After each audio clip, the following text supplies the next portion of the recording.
विधान परिषदेच्या निवडणुकांसाठी काँग्रेसमध्ये अनेक इच्छुक दिसतात, मात्र त्या सर्वांना संधी देणं शक्य नाहीये. आपण पाहतोय अतुल लोंढेंना उमेदवारी मिळाली, संपूर्ण सध्या परिस्थिती पाहायला मिळते. नागपूरमध्ये प्रचंड नाराजी नाट्य सुरू आहे काँग्रेसमध्ये. अजिबात नाराजी नाट्याचा प्रश्नच नाही. त्या ठिकाणचं संख्याबळ बघता त्या ठिकाणची निवडणूक कशी होणार आहे सर्वश्रुत आहे. इतपर लोकशाही मार्गाच्या अनुषंगानं भारतीय जनता पक्षाचा विरोध म्हणून आम्ही आमचा उमेदवारी अर्ज त्या ठिकाणी 2 उमेदवारांनी दाखल केलेला आहे. आणि अतुल लोंढेंची पण जी भूमिका आहे ती पक्षासाठी त्यांनी उमेदवारी अर्ज दाखल केलेला आहे.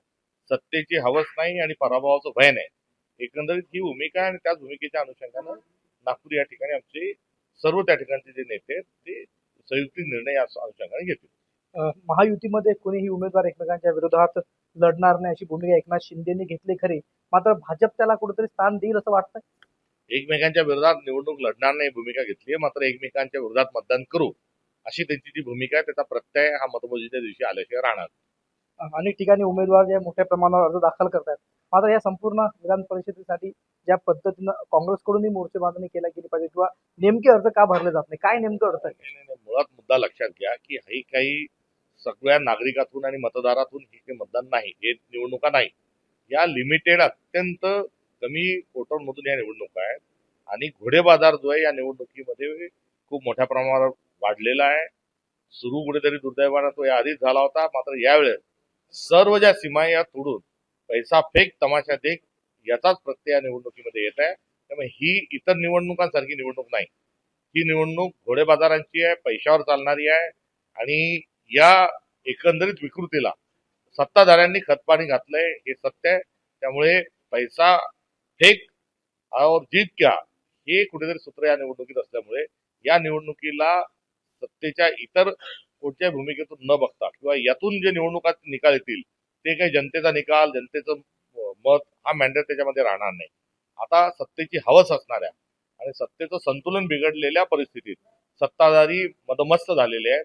आणि त्या मदमस्तीमध्ये भारताची सगळी व्यवस्था, सर्वसामान्यांच्या समस्या या सगळ्या गुंडाळून ठेवत असताना सत्ता आणि केवळ सत्ता या मागे महायुती लागलेली आपल्याला आढळून येते. नीटचा पेपर फुटलाय, डिझेल पेट्रोलचे दर काही आटोक्यात राहिलेले नाहीये. पुण्यामध्ये नेमकंच व्यावसायिक गॅस जे आहे ते 42 रुपयांनी महाग झालं. दिवसेंदिवस महागाई वाढत चाललेली आहे.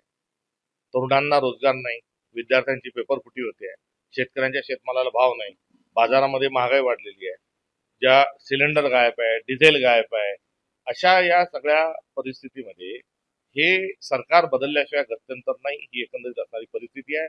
सरकार आपल्या नरेंद्र मोदी आपल्या मुठभर व्यापारी मित्रांचं चांग भलं करण्याच्या नादात संपूर्ण 140 कोटी भारतीयांचं ते नुकसान करत आहेत, त्यांना धोका देत आहेत. एकंदरीतच ह्या संपूर्ण प्रकरणामध्ये आपण पाहतोय गेल्या काही दिवसापासून क्रूड ऑइलचे जे दर आपण पाहतोय आंतरराष्ट्रीय पातळीवर ते कमी होत असताना देशांतर्गत दर मात्र वाढताना पाहायला मिळतात पेट्रोल डिझेलचे. हाच क्रूड ऑइलचा दर असताना मनमोहन सिंग साहेब हे देशाचे पंतप्रधान होते. त्यांच्या काळामध्ये 60 रुपये लिटर डिझेल पेट्रोल होतं. आता 100च्या घरात हे डिझेल गेलेलं आहे.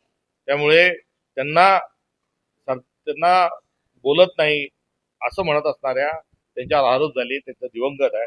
मात्र इतिहासाने कुठेतरी आपल्या एवढ्या कर्तबगार पंतप्रधानाचं स्मरण या निमित्ताने केलं पाहिजे.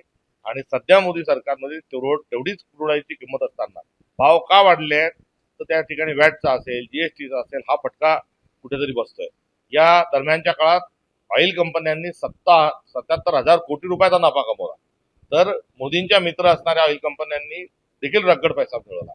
जेव्हा उपलब्धता होती तेव्हा मोठा नफा कमवला.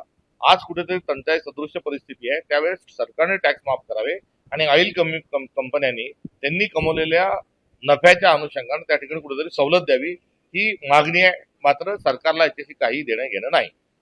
सुप्रीम कोर्टाच्या न्यायाधीशांच्या एका विधानानंतर कॉक्रोच जनता पार्टीचा उदय झाला. जो रोष सध्या युवा आपल्याला सोशल मीडियावर व्यक्त करताना पाहायला मिळतात, ते काँग्रेस सोबत का उभं राहताना दिसत नाही? काँग्रेस सोबतच उभे आहेत. असंतोष जो आहे तो कॉक्रोच पार्टीच्या माध्यमातून कुठेतरी आला असेल, त्याचंही आम्ही स्वागत करतो. आणि कॉक्रोच पार्टी मधल्या एकंदरीत अस्वस्थतेला आमची साथ घालायची की आमचा बॅकग्राऊंड काँग्रेसचा चेक करा आणि सहमत असाल तर आमची सोबत या, सहकार्य करा. आणि पक्षात यायचं नसेल तर काही हरकत नाही.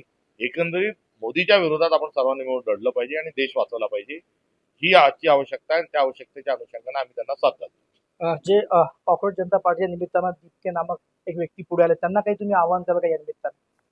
त्यांनी एक तरुणांचा आवाज बनून जो पार्टी रजिस्टर केली ती एकंदरीत सरकारच्या विरोधात आहे आणि त्यांनी जी घेतलेली भूमिका आहे ती अनेकांचं मत आहे आणि त्या अनेकांचा आवाज ते या निमित्ताने झालेला आहे आणि हा आवाज जो आहे हा अत्यंत महत्वपूर्ण आहे. त्याकरिता त्यांना माझ्या शुभेच्छा. सोबत द्याल त्यांना, जर सोबत मागितली त्यांनी काँग्रेसची तर? आणि जर तर काही राजकारण कुठल्या स्वरूपाचं नसतं, हा निर्णायक जेव्हा वेळेत तेव्हा जरूर त्याच्यावर चर्चा होत असेल. मात्र या निमित्तानं अण्णा हजारेच्या आंदोलनाच्या वेळेस भारतीय लोकांची जशी फसगत झाली होती तशी पुन्हा होणार नाही याची काळजी जी आहे ती काँग्रेस पार्टी घेईल आणि नागरिकांनी घेतली पाहिजे आणि मोदीच्या विरोधात भ्रष्टाचाराच्या विरोधात आपण लढलं पाहिजे.